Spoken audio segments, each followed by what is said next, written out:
non xam nga damay wax ne doomu njaalo ñoom niñ koy waxee mooy koo xam ne dafa juddoo ci njaalo problème bi nag mooy dafa bëri yoo xam ne dañ koy jàngale di wax ne xale boobu yaayam a ko moom xale bi du donnu ñenn ñi yegg ci bay wax ne sax xale bi maanaam du dem àjjana lu mu góorgóorlu laaraaf lay dem am ñeneen ñoo xam ne dañuy wax ne sax fii déglu naa fi benn jour benn nit mu ne maanaam laaxu ngénteem sax ku ca lekk nangam ak nangam ak nangam damay leen wax ne leen alxuraan amul benn àtte bu mu teg xale boobu amul lenn it lu mu teg xale boobu damay wax ne sax suñuy wax doomu njaalo dama leen wax ne doomu njaalo kat moo am ñaari magum jëmm yu jël seeni responsabilité def lu leen yàlla tere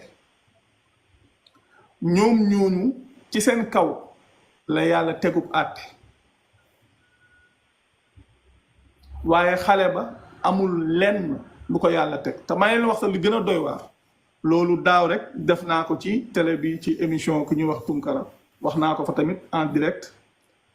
may leen képp ku gëm ne xale boobu am na lenn luñ koy teg ci àtte ku mu mën a doon dafa weddi yàlla maanaam doomi njaalo amul doomi njaalo kat moo am waaw parce que njaalo ci boppam la yàlla tere xale boobu soo demee ci alxuraan damay wax ne concept bi ñuy wax doomu njaalo sax amu ca concept doomu njaalo amul ci alxuraan doom la ci alxuraan doom mais kon doomi njaalo mën na nekk imam ratib waaye lu ko wuutale ak ñeneen ñi lan mooy yoonam ca la ay waajuram def yàlla mu ne wala taziru waziratun wizra uxra amul kenn koo xam ne day gàddu yenu keneen loolu amul dama lay wax dama ne la loolu ku ko gëm weddi nga benn aaya rek dama koy indi da nga koo weddi complètement yàlla xam nga lu mu wax dane man amila salihan fali nafsihi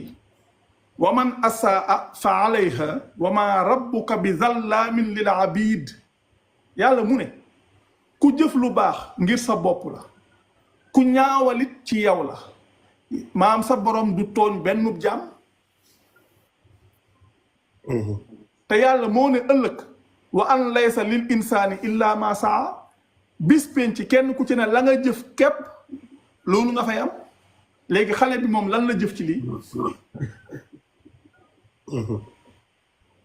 foofu moom ñu bari d'accord nañ ak yow d'accord na problème bu alxuraan la rek foofu ñu baree d'accord ak yow maanaam te jàngale bii nga jàngale moo dàqal ñu bari la fait que tey ñiy discriminer ñi nga xam ne seen yaay ak seen bàyyi sëyuñ pour man loolu du lu lislaam rafetlu parce que doomu aadama waroo koo àtte ci ndeyam ak baayam atte ko ci jëfam ak boppam ndax yàlla jëf rek lay laaj